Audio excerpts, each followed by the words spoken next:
I can't disagree with that. Of course, they need a thorough investigation and do the best that we can. All I am saying is that being a medical person with board certification and all my experiences, all of my contacts, I've lived here my whole life as well, and I am just saying I am a better candidate.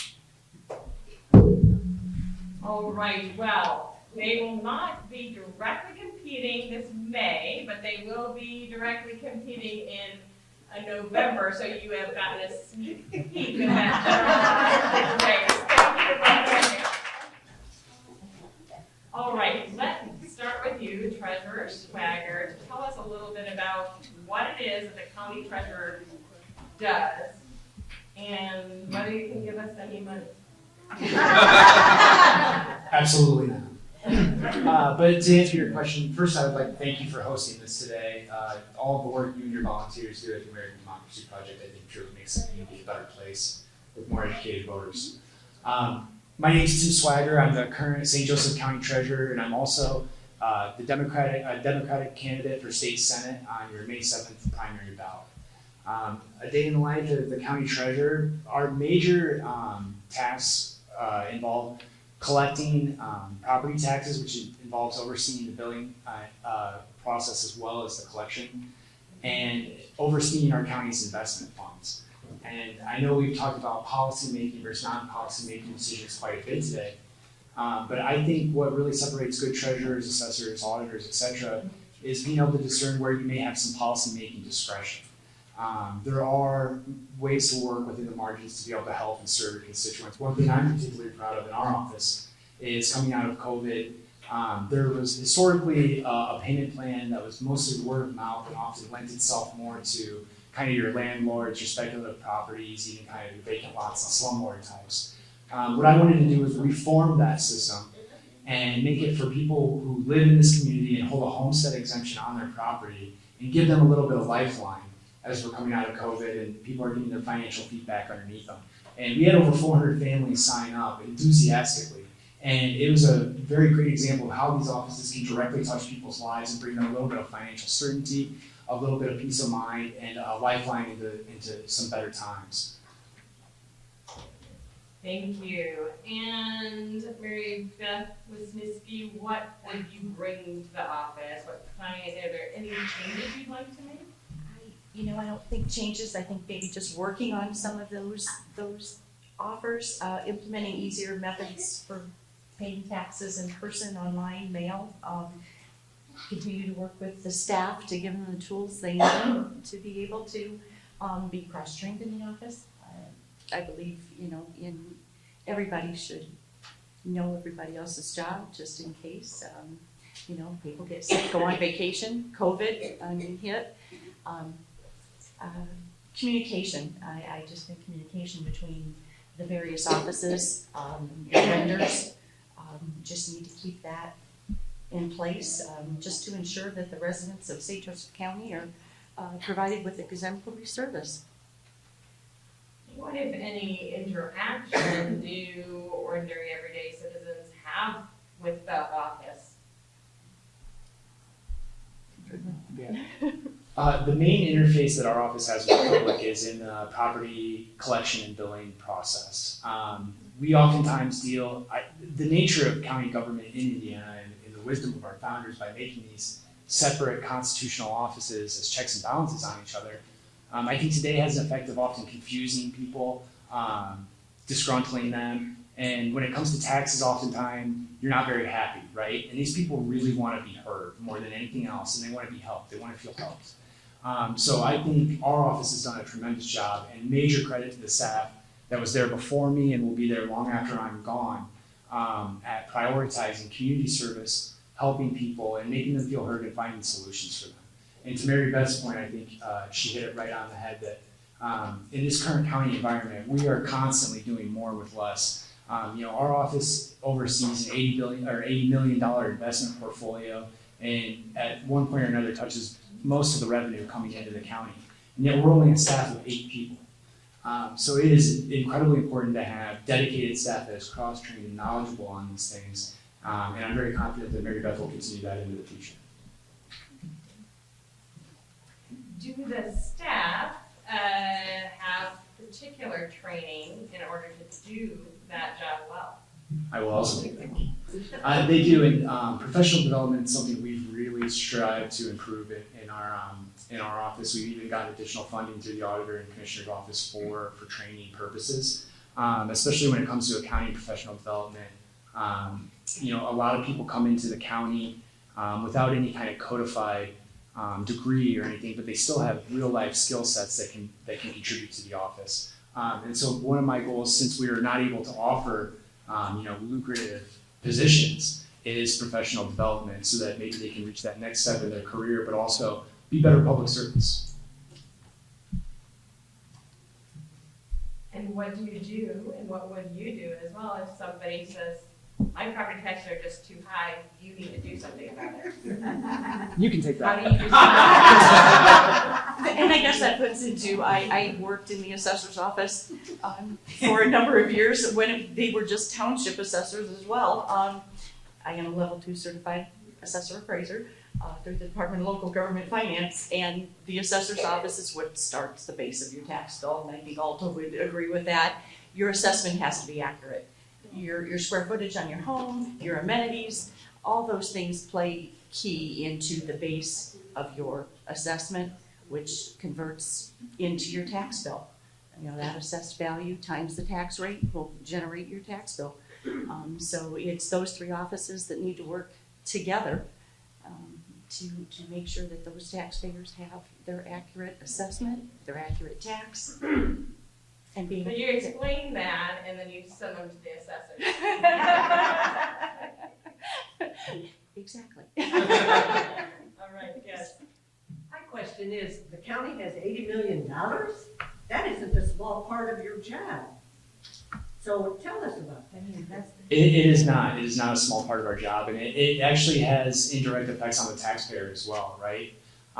The way we invest our dollars will affect our bond ratings. So that's the rates we're getting on our loans for our development purposes.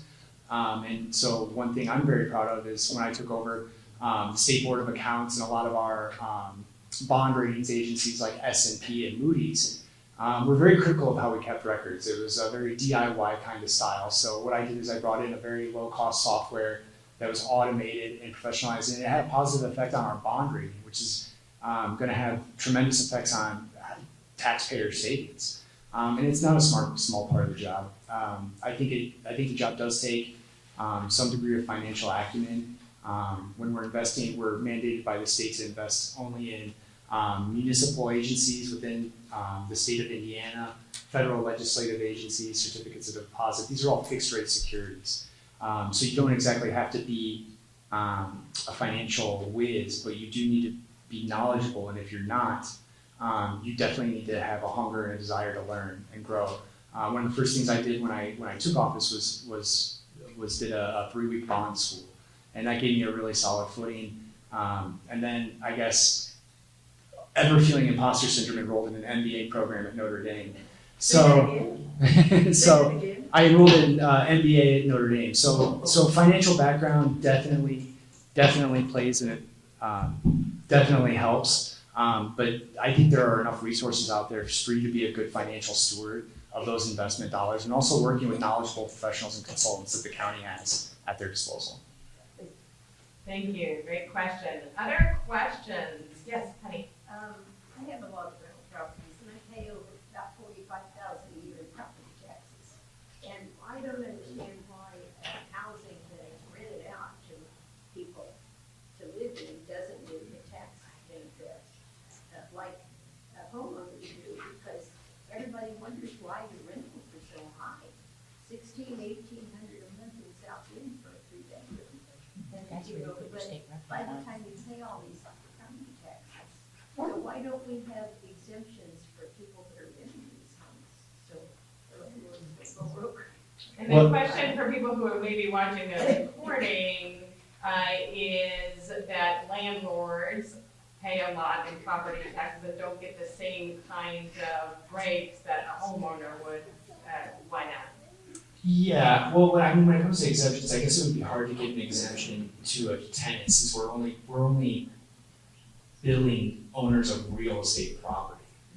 But I think what you're touching on is kind of Indiana's broken tax code, affordability issues that haven't been addressed by legislatures on the state, and local officials that maybe don't prioritize affordable housing enough, and give too much in TIF and abatements to speculative industrial complexes and things of the like, rather than prioritizing livable, verdant communities. So contact your city council, county council. Vote Team Swagger for state senate on May 7th.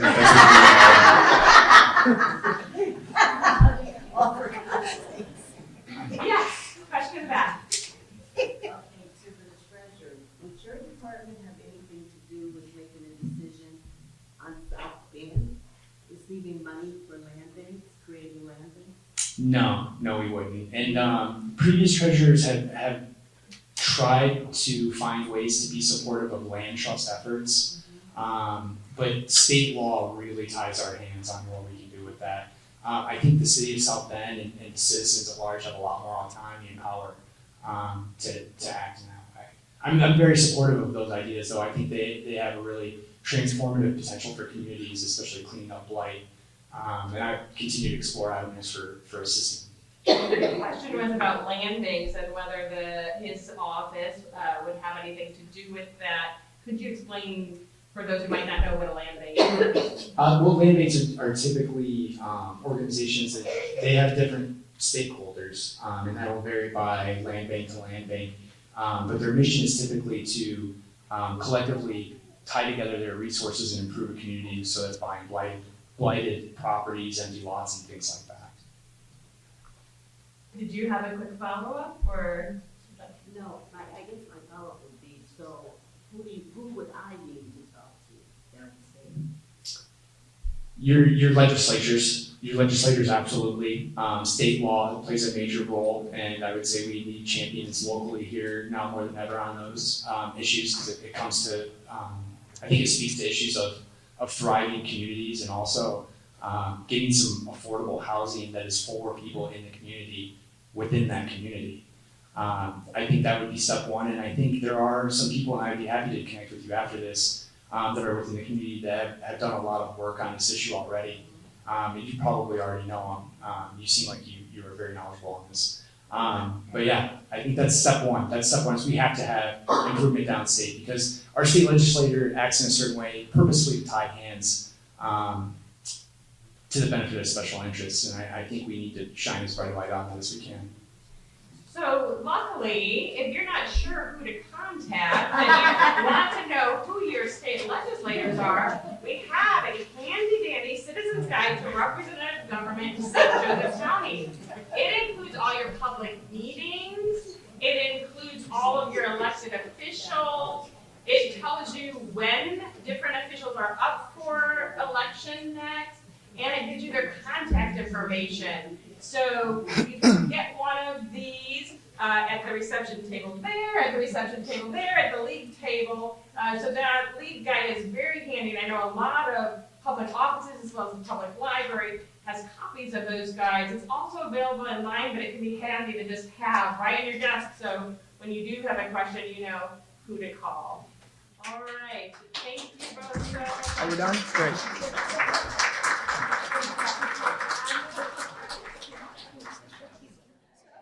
Our next victim, our next speaker,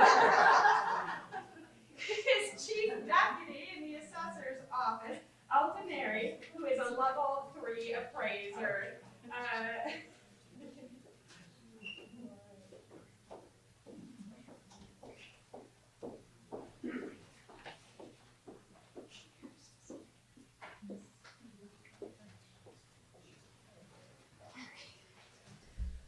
All right, now she is not a candidate. She's here to explain to us what the assessor does and how they make those determinations. Okay, I want to thank you for having me here today. I am Mike's Chief Deputy Assessor. I have been in the assessor's office for 17 years. I am new to this area. I was a township assessor for about 8 years in Porter County. And, but I started from the bottom up and learned from everything from the bottom up. So Mike asked me to come over here last year and decided to take the chance, and it's been a great decision on this. What we do on a daily basis is we verify sales disclosures, we verify, we validate them, make sure everything's correct. We collect data daily through MLS, through field visits on your properties to make sure everything is correct on the property record cards. Because we want to produce fair and equitable assessments. And it's based on what is on your property record card, what you have, what you don't have. We have permits, we check out our permits, we take pictures. And what we've done lately is last year, we have brought more education to our staff to be cross-trained, so they have the ability to correct whatever is wrong and help the taxpayer. And we've also brought in new software that will help the taxpayer also to help our job do correctly, but also help the taxpayer, because now we have online, it's called Engage, where you can go on there and print out your property record card, look at your neighbor's properties, get comparable sales to see kind of what sales are going through in the neighborhood. And this year you will also be able to file your appeal online if you choose to file. And we work closely every day with the auditors and the treasurer's office. It's very important because the data has to be correct in order for the tax bill to be correct also. And right now we're going through the appeals process. We have changed the way we do appeals, and we have a new board. So a lot of exciting changes, positive changes that will benefit the taxpayer in the end. And I'm hoping that you will see the changes as you meet with the staff, if you come by and see what we do. We also work close with the legislators, because I know like the over 65, which is important to me. The over 65 exemption, I know there's a cap on your assessment, what your total assessment could be, and the income limit. So I know Mike and I have been working closely with the legislators to try to raise the income limit and the cap on the assessment. So all those who are over 65 will qualify for the extra exemption. Two follow-ups then. Number one, how does somebody appeal if they think their assessed value is incorrect? And how do you keep straight all of the different changes that different communities may make in terms of local taxes they add? Is that something that your office deals with? Well, we take a look about the taxes. We just handle about the assessments. The taxes, we can't really do anything about that. It's more on the auditor's office and the treasurer's. For us, it's just the assessment. As long we work very hard and we cross-train across the board to make sure those assessments are correct. And what was your other question? If somebody does have an appeal, traditionally there have been a number of appeals, many of them successful. If somebody thinks that their assessed value is too high, wants an explanation or wants to appeal, what is that new process? Okay, the new process is when you come in, you can come to the office, you can pick up a form, or better yet, with our new Engage program, you can file online. Once we receive the appeal, we will contact you, let you know that we have received it. You probably will receive a letter for that to acknowledge that we have received it and we are reviewing it. Once we have reviewed it and we decide whether there would be a no change or would it lower the value or whatever else that maybe on the property record card we might have questions about, we will contact you personally. You will have a one-on-one conversation with one of the staff members in the appeals team, and they will help you.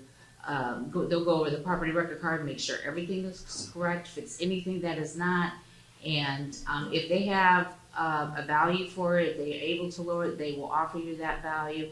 If you agree, we will send you a form for that, and we will lower the value for you.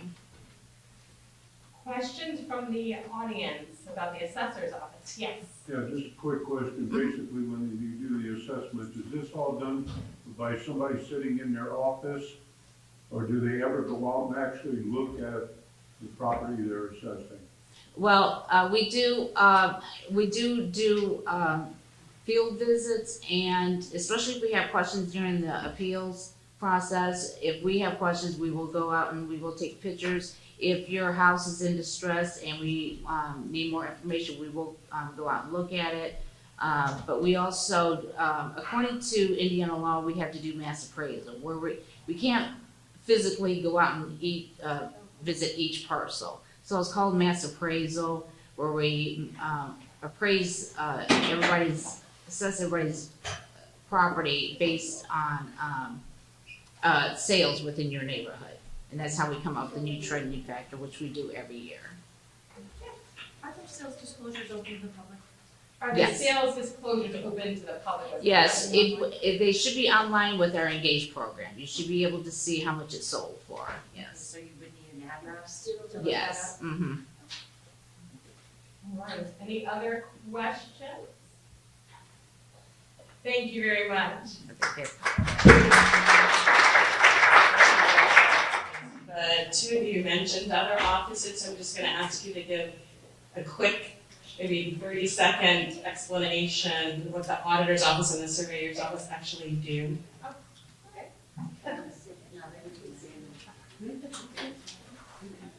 Good morning, my name is Beth. I work in the plat room in the auditor's office. So my experience was saying what the actual auditor does, I know he's a great guy. The auditor basically takes care of the property deductions. There are exemptions, but we all get deductions.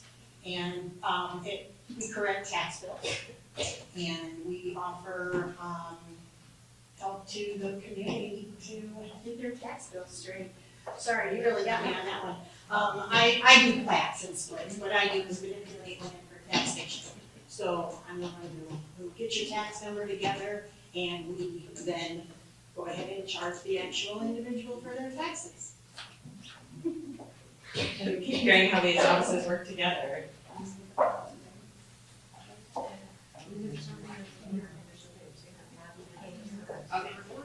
Yep, nobody from the surveyor's office is here, so you're going to have to ask your candidates about that.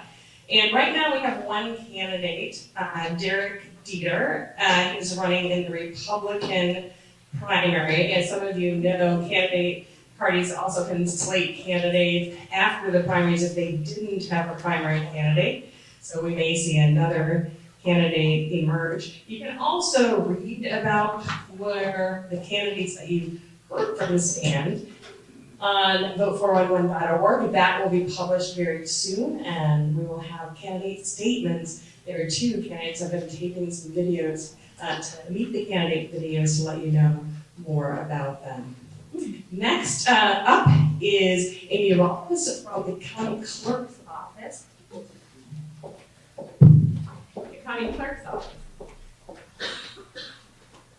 Thank you, Elizabeth. Thank you, everyone. I realize that I'm the only one formally standing between you and the delicious snacks over in this room and over in that room. I am Amy Rolfes, the County Clerk. Clerk of the Circuit Court is the formal title. The majority of our work is done with the courts. We are the record keepers of the court, so anything happens in the court system passes through the clerk's office in some way or another. But most work that gets the most attention is our elections division. And obviously we are in a presidential election right now, so what we are doing is we are looking for vote center workers. I'm going to use this as a plug for vote center workers. But again, we follow election code just like many of the other officials that were up here talking about. We are very driven by the election code. There's no policy that we make that you don't veer. It's just all from election code that directs the work that we do. So I guess that's about it. A few interesting facts is we are one of the largest departments in county government. We have 57 positions. We are located in 3 geographical areas. We are over in Mishawaka at the County Services Building. We are at the Juvenile Justice Center with our probate court, and then we are in the courthouse complex and county city building downtown.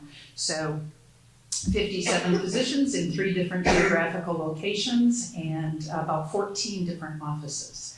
So we have a lot of great clerks working for us, and I'm very, very proud of them, and very, very happy with this, being the clerk. Maybe you could just mention the table that you'll have here with some of the refreshments and what that's about. Excellent. We have just received a grant from the Election Assistance Commission, so that's a federal grant, to promote college-age workers to get involved in the elections process. So we have called that Work the Vote 2024. So we have a table set over next door there. We are encouraging, we will be hiring a couple different positions. They're called program coordinators to actually go out and meet with the college students. They have to be super tech savvy, know social media, and nonpartisan. So this is just recruiting younger college students to work the vote, and then we will pass along the names to the different parties, to the Democrat Party and the Republican Party. But there are also many other positions that we are encouraging you to get involved with, which would be working at a vote center. We also need vote center technicians. So we have 42 vote centers, and they all have the voting equipment there, meaning we are looking for people to work on election day to manage the machines that are there. It might mean replacing a printer roll, it might mean helping things get set up. So we have a lot of different ways through the elections division that you can get involved. And I encourage you to stop over at the table over there.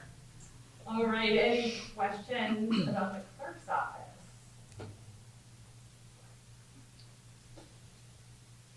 Could you maybe just, I have one more question, which is to talk a little bit about the election security grant and what that will do. Well, thank you. Okay, I'm sorry this is clicking in and out. We also received a grant earlier this year from through the Secretary of State through Help America Vote Act. That's called HAVA. And the Secretary of State was given $2 million to be used toward whatever he allowed the circuit court clerks to decide what they wanted to do with that money. And I decided to improve the security of our elections equipment. We have over 1,000 pieces of election equipment, those e-poll pads when you go to vote, there's a Freedom Vote machine, and there's an Open Vote optical machine as well.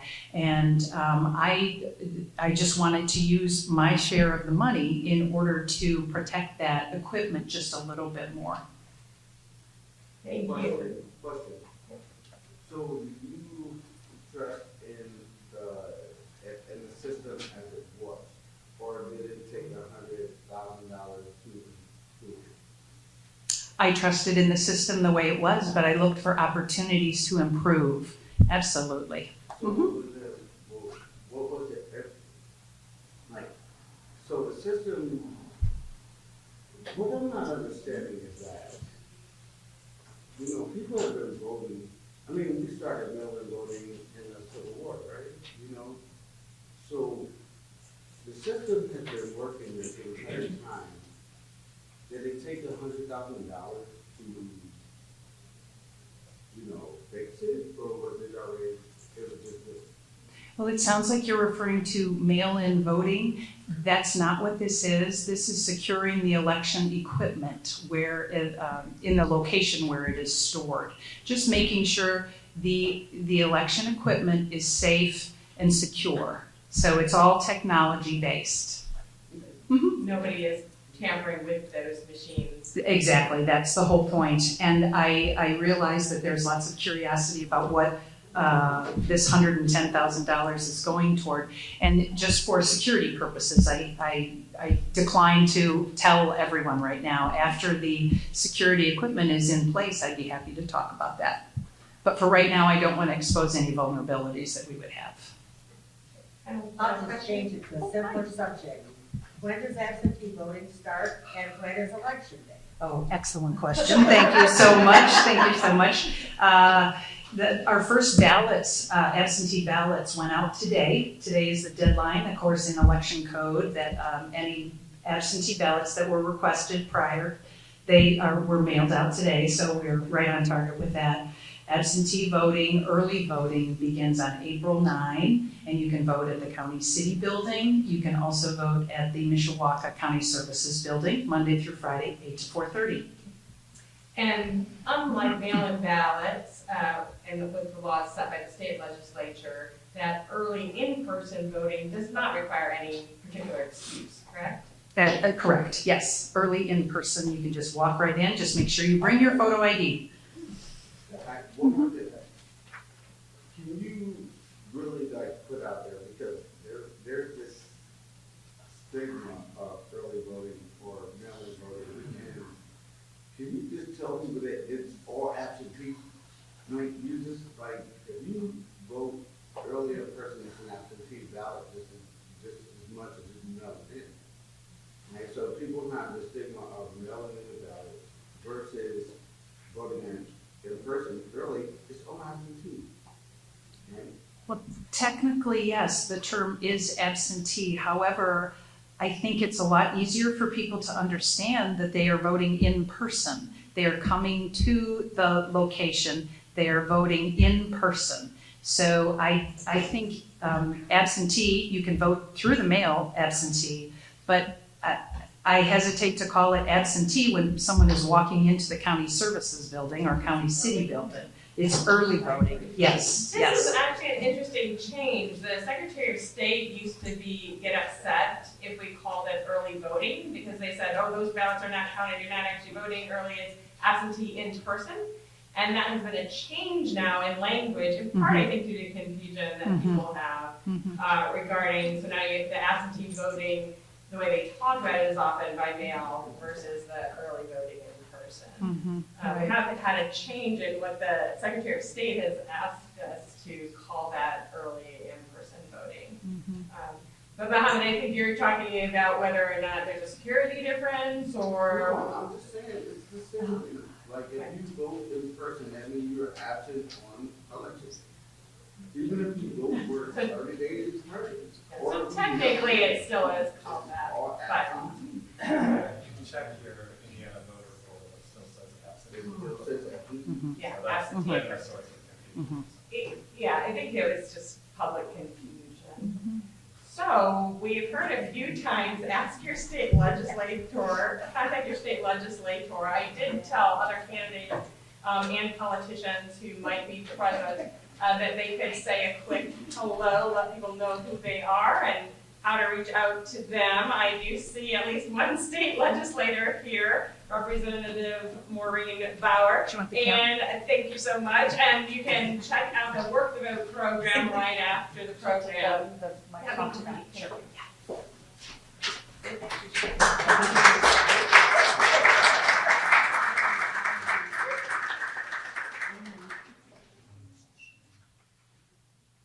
Thank you, Elizabeth. We were doing the Red Cross Day of Action today, helping install some fire alarms in the neighborhoods near the recent fire of the Smith family. So sorry for being late, but I just want to take the opportunity to say hello. Thank you all for coming out. I'm not on your primary ballot, but I'll be on your general election ballot. We do run every 2 years in the House. And if you do need to get in touch with my office, you can email me at h6@iga.in.gov. And you can see where you have local races of candidates on the ballot. State Representative District 6, Maureen Bauer. So that is your general election candidate. And we said to say a few questions, but if anybody wanted to follow up on any of those issues we talked about, I suppose since she's here, you could, if there was an issue that you wanted to raise. On an issue, it's just a question. You run every 2 years. Has there been any talk of extending that term? Because it seems like you're just constantly running. Yeah, it does. You're always. Yeah, Indiana Senate's every 4 years, and they have half the Senate seats up they rotate, so all 100 seats in the House are up every 2 years. And yeah, you are always running empty. But it keeps us here, it keeps us active in the community, so we'll see. I do feel like I see you at every event I go to. It's a constant, permanent campaign, right? That's good for constituents if folks are in their community. All right, thank you so much. And you can talk with her and either of these rooms while you enjoy some refreshments. I know we have at least one other candidate present, Jen Shabazz. Why don't you tell us what you're running for and how people can get in touch with you?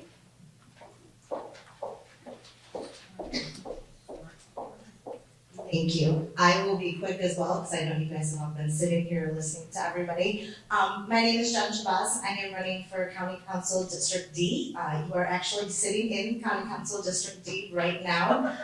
So if you're unsure where it is, you are here. Welcome. I want to thank the Civil Rights Heritage Center for allowing us to be here, and obviously the American Democracy Project as well. I think it's so important that we have an opportunity as candidates to talk to the voters that are going to be out here and casting your vote here on May 7th.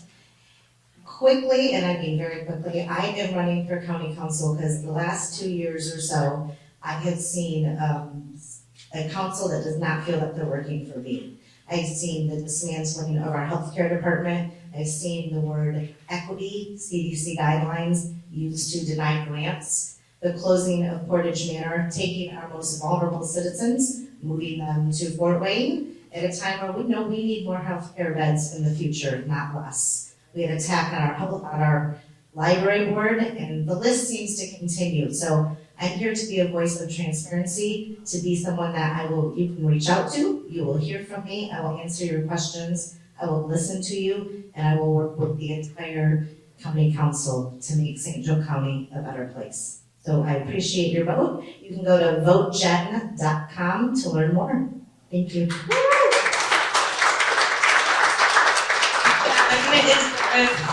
Two N's. Two X. All right, I think I do see another candidate, State Representative District 5 candidate, Heidi Bettinger. Heidinger.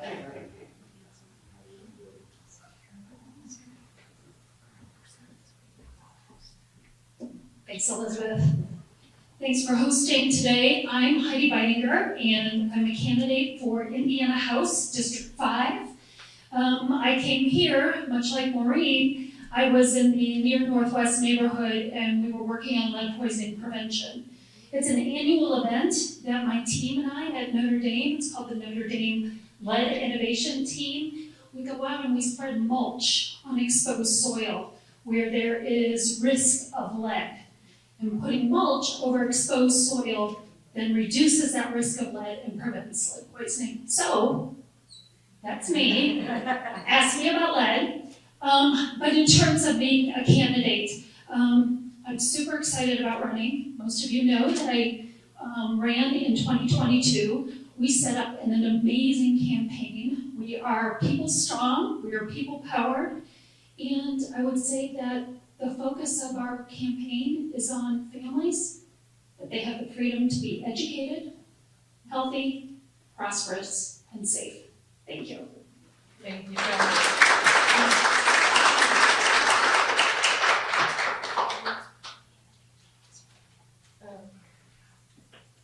I want to ask our photographer, this is the cutest photo of three people listening through the window in this room. All right, I think there is another candidate, President Tammy Springer. Where did I see you? There you are.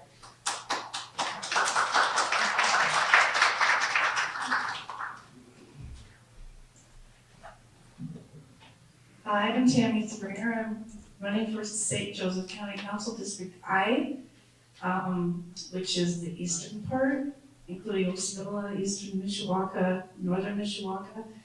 And my platform is pretty simple. I believe that communities are stronger, neighbors help neighbors.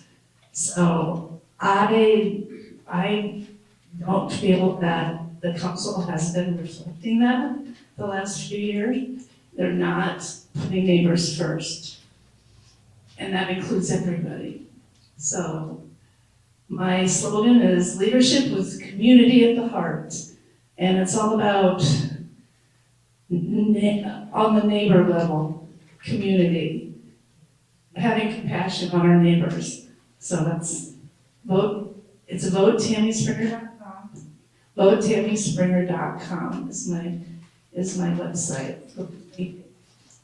Thank you. Any politicians or candidates who I missed who are here today? Okay, so right now I'd like to encourage you, if you have any feedback, please fill out the survey. You can leave it on your chair or leave it at the league table. If you are not on our email list for American Democracy Project, go ahead and sign that, include your email address. And on behalf of the sponsors of the American Democracy Project, by South Bend and the League of Women Voters of the South Bend area, I thank you so much for coming. And I especially thank everybody who spoke today for helping to educate us about those down-ballot races and offices. Please check out some candidate tables and enjoy some punch and cookies here. Check out the league table, enjoy some food, and also check out the work the vote table over here. And thank you so much for being here.